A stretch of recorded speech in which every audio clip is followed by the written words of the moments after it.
Now, hold on, before you freak out, this video will not be a crazy rant about politics or anything like that. Instead, I want to take a calm look into the dubious themes and ideologies that have slowly crept themselves into one of my favorite game series of all time. And while this certainly isn't the first video about social justice in Mortal Kombat on YouTube, I feel it's about time for a video with a more calm and rational approach to things. Alright, let's go. I don't know if you can relate, but I think we all know that one friend who takes this social justice and representation a little bit too seriously.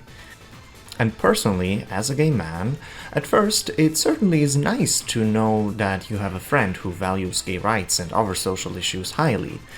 Until that same person displays a fundamental misunderstanding of the issues and ends up stereotyping and doing way more harm than expected through it. That's essentially what has happened to Mortal Kombat. Now, let's not beat around the bush here. Mortal Kombat, at its core, has always been a series with a vast and colorful cast of characters, which is absolutely one of the main reasons for its popularity. It very much played with the trope of the classic karate movie, while giving it a gruesome twist, and used its exotic feel as an advantage for its marketing, with characters and locations from our world clearly inspired by the Middle East.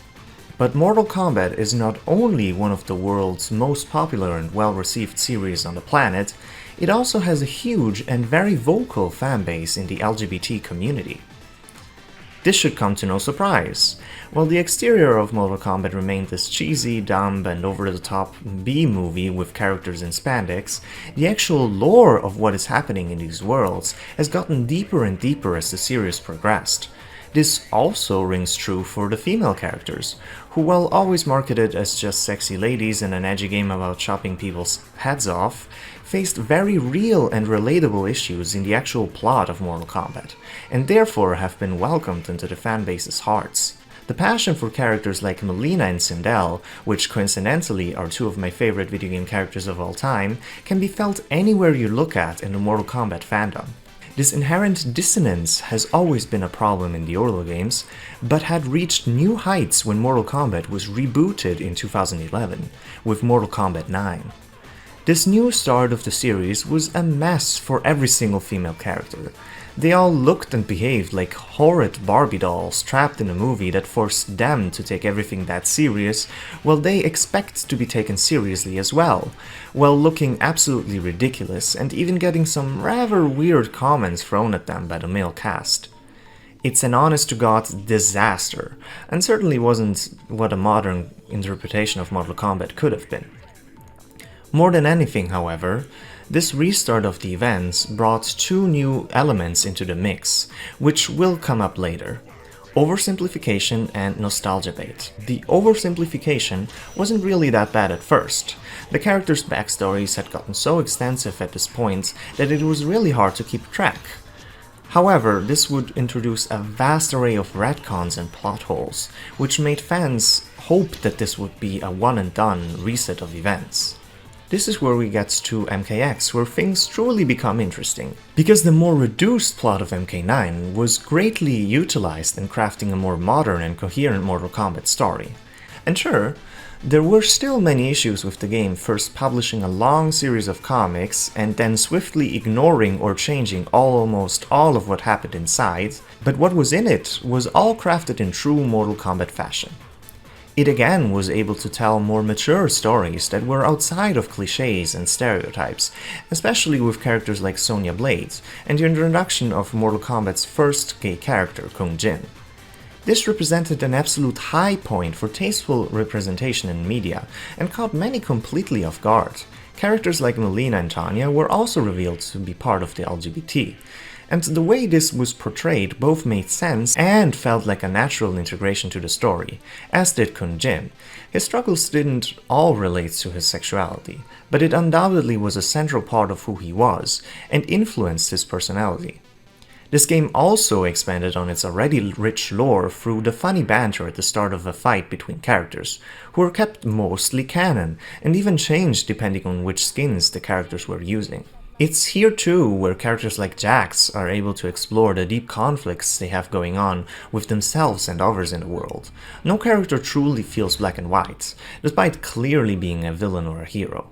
And well, the next game in the series is Mortal Kombat 11, which, while I have made a video defending its character design before release, I'm sorry to say is just a complete train wreck. Not only do we have multiple characters getting their backstories changed for no other reason than this person looks evil and this one looks nice, turning people like Cabal into nothing but throwaway henchmen. How does he even have his superpowers if he was supposed to get them after being burned? But there's also characters like Erron Black who just have absolutely no story at all. Jade, who is now just a love interest, and Shao Kahn, who is just a pathetic punching bag that, haha, so original, is also a Trump reference.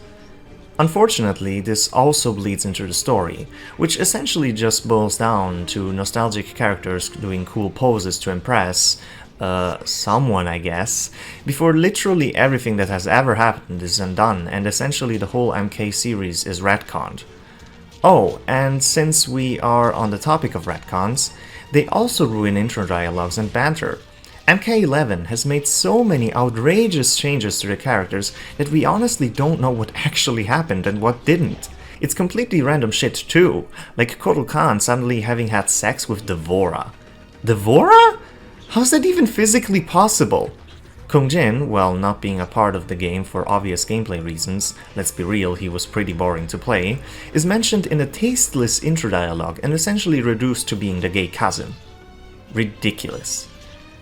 These characters are iconic, but the developers behind them have lost touch with anything other than their exterior. Sure, they have never looked or played so well, but they are empty and shallow. Jax, for example, while still used to explore his core themes of trauma and expectations for your children in the main story mode, is completely reduced to just being a generic black guy in his arcade ending, using time travel to create a world apparently ruled by black people? I mean, what? Jesus, I'm not black, but that's got to be one of the most offensive things I've ever seen. This is taken to new, ridiculous heights when they added Sindel as DLC, who is now just straight up the most evil character in the franchise.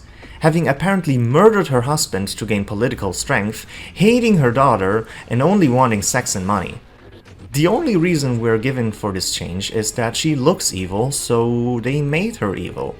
This is also supposed to somehow be progressive and modern, because being a cartoonishly evil bitch is somehow a win for all women around the globe.